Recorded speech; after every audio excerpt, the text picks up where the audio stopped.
Anyway, Congressman Paul Ryan, chairman of the House Budget Committee, delivered a scathing speech Wednesday accusing the president of encouraging class warfare.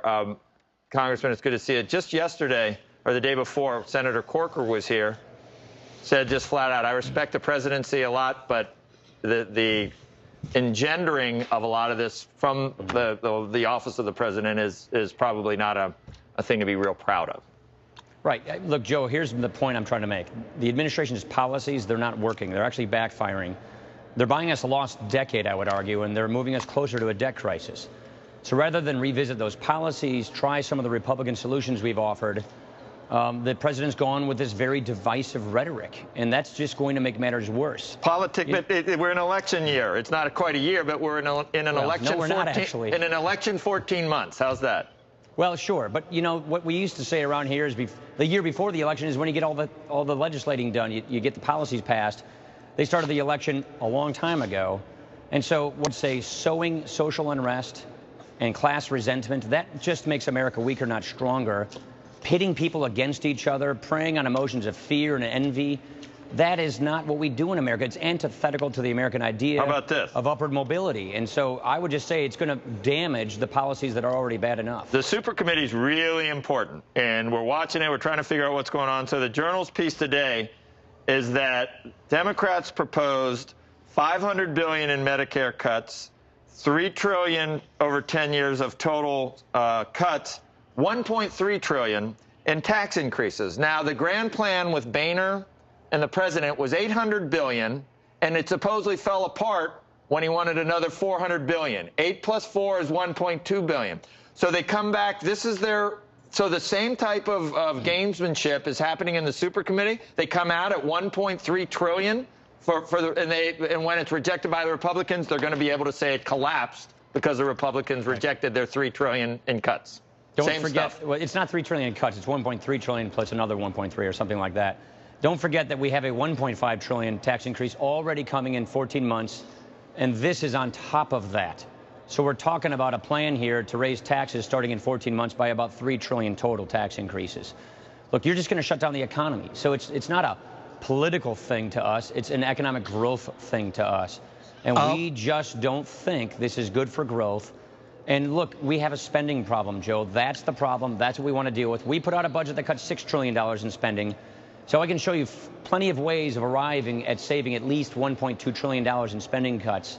And I would like to think our partners on the other side of the aisle could at least muster the strength to cut $1.2 trillion out of a $46 trillion 10-year budget.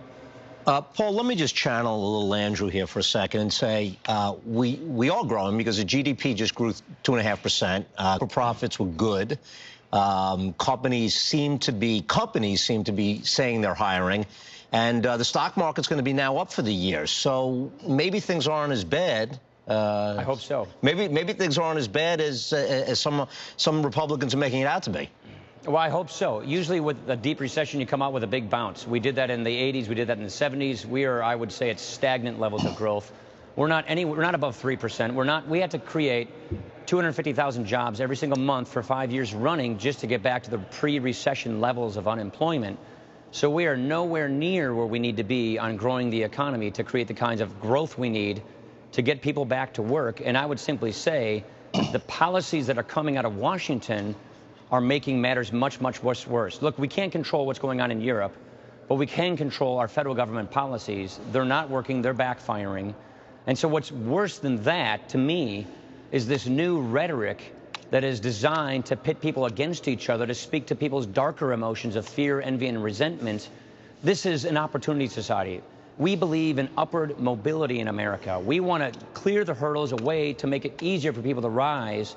And when you have a president in the Senate saying, let's have the top tax rate go to 50%, and when 80% of businesses in America file their taxes as individuals, all that does is put huge hurdles and barriers against those successful businesses that want to grow and create jobs. Our competitors are lowering taxes on their businesses, and our government is saying we're going to raise them. That's not going to help us create growth in this country. Congressman, this is Jack Markell. I'm the governor of Delaware. Hey, Jack, how are you? Good. I like to hunt ducks in Smyrna. It's a great place. It is a great place. You know, you talked about the president's, you called it divisive rhetoric. I mean, I read your speech yesterday. I mean, I thought your speech was very divisive. And when you talk, as you just have now, about economic growth and growing jobs, you know, your speech does mention taxes 46 times.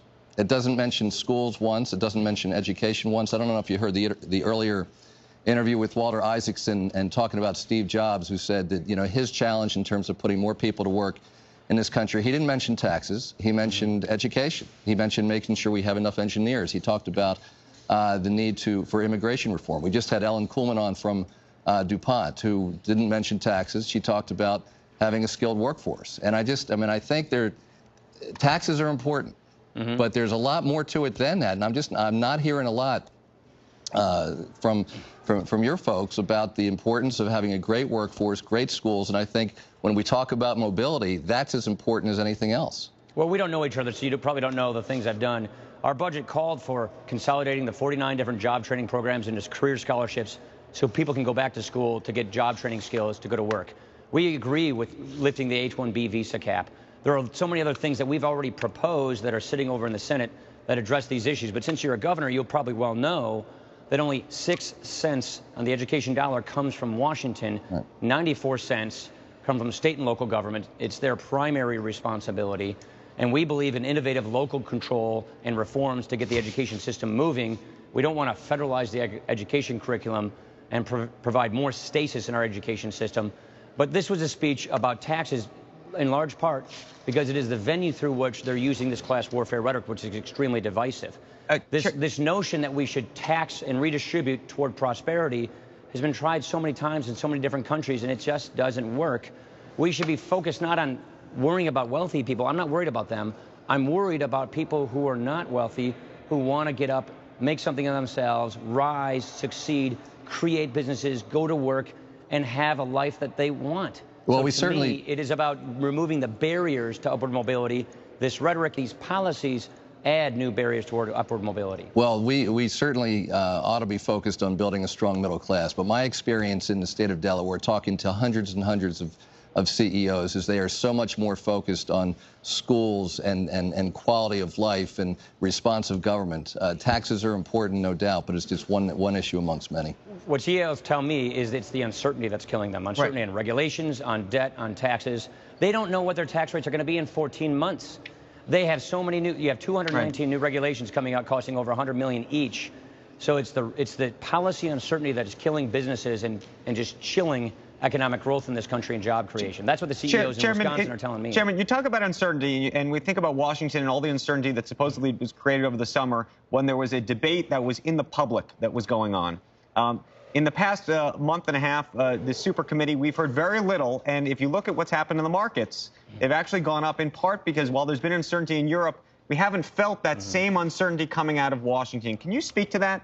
Yeah, Andrew, I would say the reason the super committee exists in the first place is because the budget process is broken down around here. It has been over 900 days since the Senate bothered trying to pass a budget. Therefore, we punt over to this super committee, which was a creation of Senator Reed's. We passed our budget by the statutory deadline of April 15th. The Senate not only didn't pass one last year, they didn't pass one this year. They're now telling us they're not going to do a budget next year.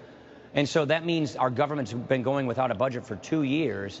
And when the biggest crisis in America, economically speaking, is a fiscal crisis, when you're rudderless, when your leaders aren't even budgeting and dealing with this problem, I think that adds to the uncertainty. And the whole reason we have the super committee is because that process is broken down. And we're going to kick over to 12 people to try and sort of fix a little part of this, about $1.2 to $1.5 trillion of this. And so that is what fuels all this uncertainty, the total dysfunction leadership in Washington and their inability to tackle these big fiscal challenges. In the House, we laid our cards on the table. We put out our budget. We said, here's how we want to reform the tax system. Here's how we want to reform entitlements. Here's our fiscal plan to get the debt under control and pay off the debt so we can get this economy growing and remove this uncertainty that is this dark cloud over our economy. All right, great. Thank you, Chairman, Budget Chairman Paul Ryan. We appreciate seeing you today. You bet, guys. Take care. Okay.